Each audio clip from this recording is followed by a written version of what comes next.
badass movie death scenes of all time.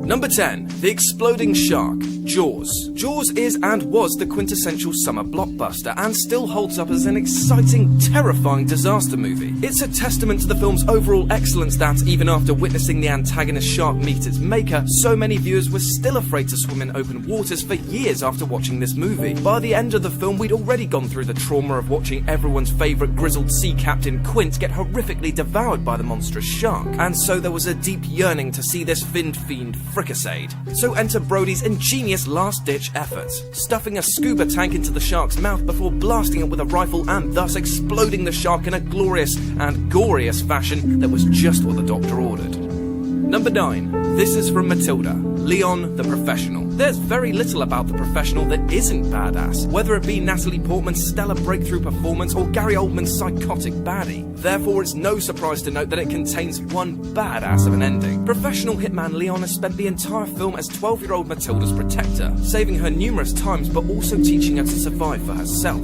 As he comes to her rescue in the close of the film, he's shot by Oldman's unhinged DEA agent, and things look to end on a dour note. However, as he beckons Oldman over, he puts something in his hand and whispers, "This is from Matilda." Oldman unclenches his hands to reveal a grenade pin. And wouldn't you know it, stuffed into Leon's vest is a whole bunch of grenades. In a triumphant cloud of kabooms, the bad guy finally gets his due. Number 8. Mad Dog, The Raid. When you look at actor Yayan Ruben, you probably don't think of the words Mad Dog. You might think of the words short or haircut, but not Mad Dog. However, that's the name of his character in the Indonesian throat punch of a film, The Raid, and he more than lives up to it. See, this guy here, this unassuming short stack, is a veritable martial arts machine, and his death against the lead Rama and his brother Andy is absolutely dripping with ferocity. After torturing Andy, Rama confronts the dog of ill mental health, and they engage in a fight which contains more punches than a punch bowl filled with punch, but the punch is actually Mike Tyson's fists. After an utterly grueling fight, the brothers finally get the drop on the dog, but it took two very skilled martial artists to bring him to heel. This is not only a choreography masterpiece, but also serves as a stark message not to assume someone's power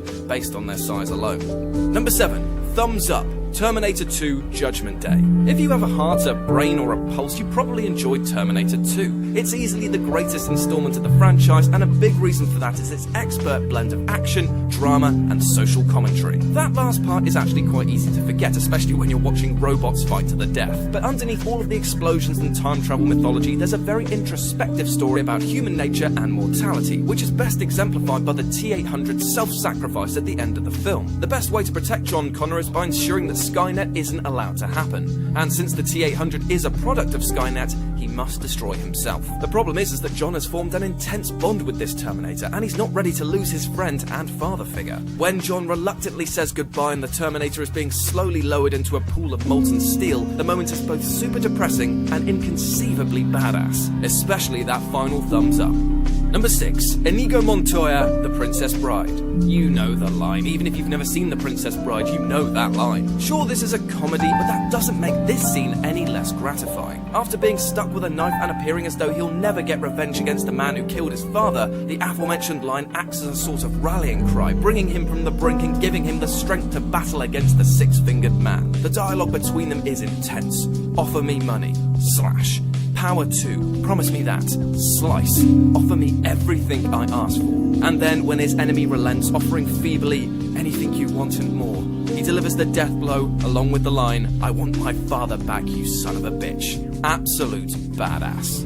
Number 5. Suicide Dragon Dive, Rain of Fire. All that I've ever wanted is for the phrase "died while trying to bury an axe into the face of a fire-breathing monster" to appear on my tombstone. Anything less would mean that I've gravely disappointed my parents. Well, disappointed them more, For those of you who've never seen Rain of Fire, there's actually really only one thing you need to know about the movie. Matthew McConaughey launches himself axe first into a dragon during the movie's final battle and promptly gets swallowed whole. Seriously, Christian Bale might be the leading man of this movie, but you're likely to forget his performance in the face of such ultimate and quite possibly stupid badassery. Number 4. Bill is Killed, Kill Bill Volume 2. So, at the end of Killington Billington II, Beatrix Kiddo has ticked off every other name on her death list except one. Her ex-lover and the mastermind behind the wedding massacre that left her for dead, the one and only Bill. After she executes the 5-point palm exploding heart technique, which is already the most badass sounding name a martial arts move could ever have, Bill awaits his certain death and the two share a tender moment together. Aww, isn't that weird.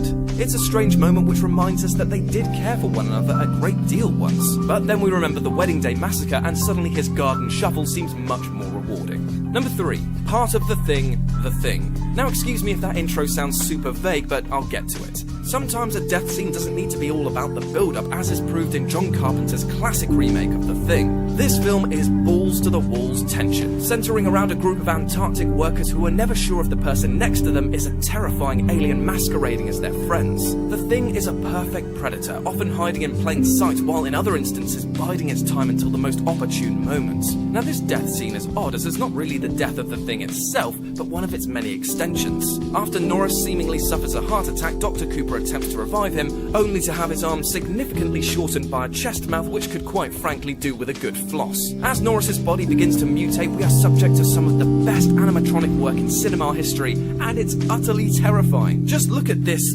thing. It's almost like a checklist of what will burrow into your fear and disgust reflexes. As it goes up in flames, we can see another segment drop off and attempt to scurry away. Even though this too eats flames for dinners, we can't help but feel completely overpowered by what this thing actually is. And that thing was badass. Number 2, Say Hello, Scarface.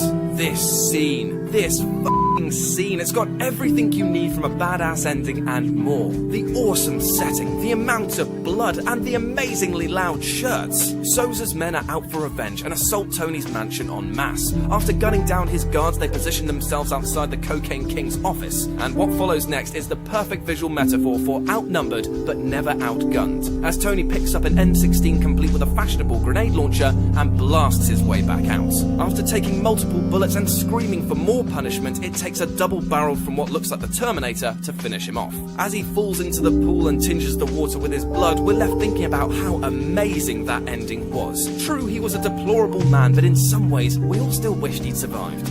And number 1, Boromir, The Lord of the Rings, The Fellowship of the Ring. To date, Sean Bean has racked up at least 25 on-screen deaths. The guy is an absolute pro at dying. We could easily make a list of his best deaths, hint hint,